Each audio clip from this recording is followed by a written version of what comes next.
Hi friends, in this video we are going to deal with the article titled Fundamental Rights, Right to Equality, Articles 16, 17 and 18. The author of the article is one Miss Venika Sharma, who after completing her BA-BL is pursuing LLM from Jamia Millia Islamia, New Delhi. To know more about it, let's quickly move on to the topic.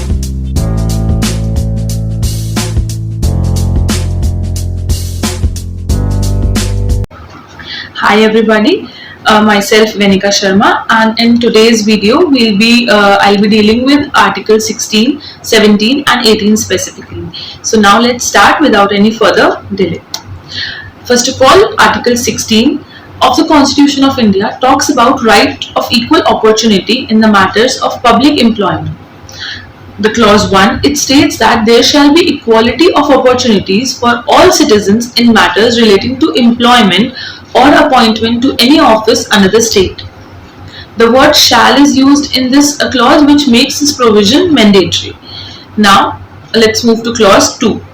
Clause 2 states that no citizen shall, on the grounds of religion, race, caste, sex, place of birth or residence or any of them, be ineligible for or discriminated against in respect of any employment or office under the state.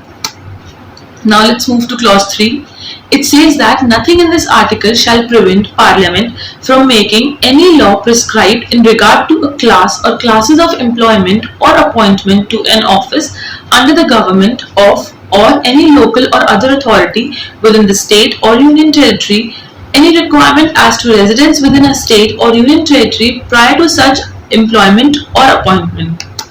Now let's move to clause 4. Clause 4 states that reservation provisions shall be made by the government in the matters of employment and appointment for backward classes of citizens which according to the state is not adequately represented under the services of the state.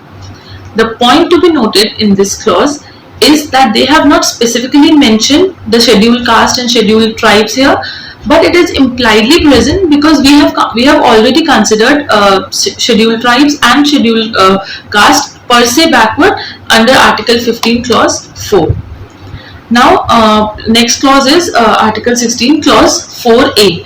It was added later on by the 77th Constitutional Amendment in 1995, and then it was again amended in 2001 by 85th Constitutional Amendment. It states that nothing in this article shall prevent the state from making any provisions for reservation in matters of promotion with a consequential seniority to any class or classes of post in services under the state in favor of the scheduled castes and the scheduled tribes which in the opinion of the state are not adequately represented under the state. Now let's move to Article 16 clause 4b. It basically talks about the carry forward rule, and it states that in this article it shall prevent the state from considering any unfilled vacancies of the year which are reserved for being filled up in that year in accordance with any provision for reservation made under clause 4 or clause 4a as a separate class of vacancies to be filled up in any succeeding year or years, and such class of vacancies shall not be considered together with the vacancies of that year in which they are being filled up for determining the ceiling of 50% reservation on total number of vacancies of that year. Now let's move to clause 5. It says that nothing in this article shall affect the operation of any law which provides that the incumbent of an office in connection with the affairs of any religious or denominational institution or any member of the governing body thereof shall be a person professing a particular religion or belonging to a particular denomination. So now let's discuss some important commissions and case laws related to Article 16. First is in 1979, Morarji Desai government was there, and second backward class commission was formed, which is also known as Mandal Commission. Its chairman was B.P. Mandal. Now this commission was made to investigate as to which classes are socially and educationally backward. In their report, the commission submitted a report, and in their report they mentioned 3,743 castes as backward classes, and as a result 27% reservation was given to the other backward classes, that is OBCs. Now, then in 1991, Narasimha Rao government came and two changes were made. Number one was adoption of economic criteria, and second was reservation of another 10% of jobs for economically backward section of higher classes. This was further changed by the case of Indira Sahane versus Union of India 1992 Supreme Court judgment. It is also known as Mandal case. In this case, it was held that the adoption of economic criteria was valid, but the court rejected the idea of reservation of 10% reservation on the basis of for the economically backward classes. Also, in this case, other backward classes were divided into creamy and non-creamy layer. We all are well aware about the concept of the creamy layer, and the reservation was provided to the non-creamy layer only. So, next important committee is the Ramanandan Committee, and it was appointed to know who will be under the creamy layer. Supreme Court held that reservation should be confined to the initial appointments only and not to the promotions. The total reserved quota should not exceed 50%, and the carry forward rule in the case of unfilled vacancies is valid, but it should not violate the limit of 50% that was mentioned in the case. Now, next very important thing is 102nd Constitutional Amendment, which happened in 2018. The National Commission for Backward Classes, that is NCBC, was constituted by this amendment under Article 338B.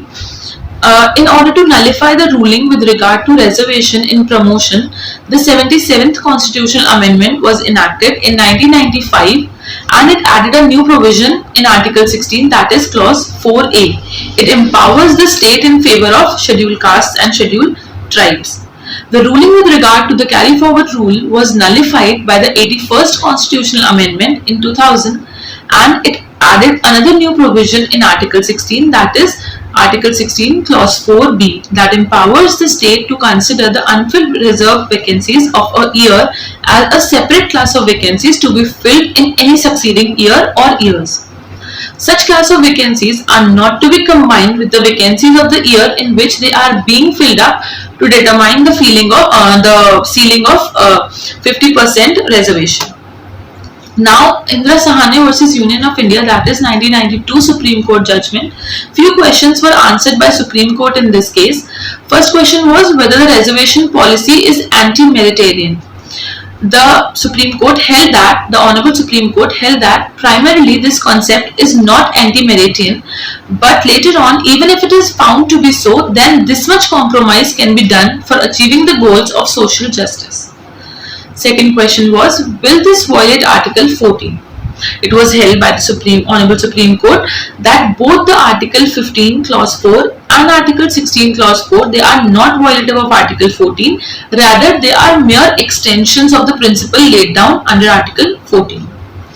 Question 3, point number 3 is, it was also held that the upper limit of the reservation should be 50%, which will do a fair balance between the rights of the general and the reserved category.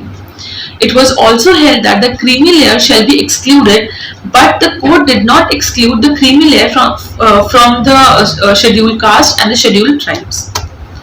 Next important case was of M. Nagraj versus Union of India, that is 2006 Supreme Court judgment. In this case, basically the 77th and the 81st Constitutional Amendment were challenged, and it was held by the Honorable Supreme Court that both the constitutional amendments are not unconstitutional, rather they both are necessary to achieve the goals of social justice. It was also held that the creamy layer of not just OBCs but also SC and STs have to be excluded from the reservation point of view. But later on, in the case of Jarnail Singh versus Lakshmi, that is the recent case of 2018 Supreme Court, in this case the question was whether the creamy layer has to be removed from SCs and STs along with OBCs also. The Honorable Supreme Court followed the Indira Sahane judgment and held that the creamy layer will only be excluded from the other backward classes and not from the scheduled castes or scheduled tribes. So here we end our Article 16. Now let's move to Article 17 and 18. Article 17 basically talks about abolition of untouchability. We all know that what untouchability is. This article forbids the practice of untouchability in any manner or in any form. The point to note here is that this article is that the act of untouchability is both the violation of constitution as well as it is punishable under Indian Penal Code also. Now let's move on to the last article, that is Article 18. Article 18 talks about abolition of title. This article mentions that no title not being a military or academic distinction shall be conferred by the state on any person, and no citizen of India shall accept any title from the foreign state. We can only accept the military titles or the educational distinctions. No other title shall be conferred by the state upon any person. So that's it for today. I hope you find this video helpful. Thank you.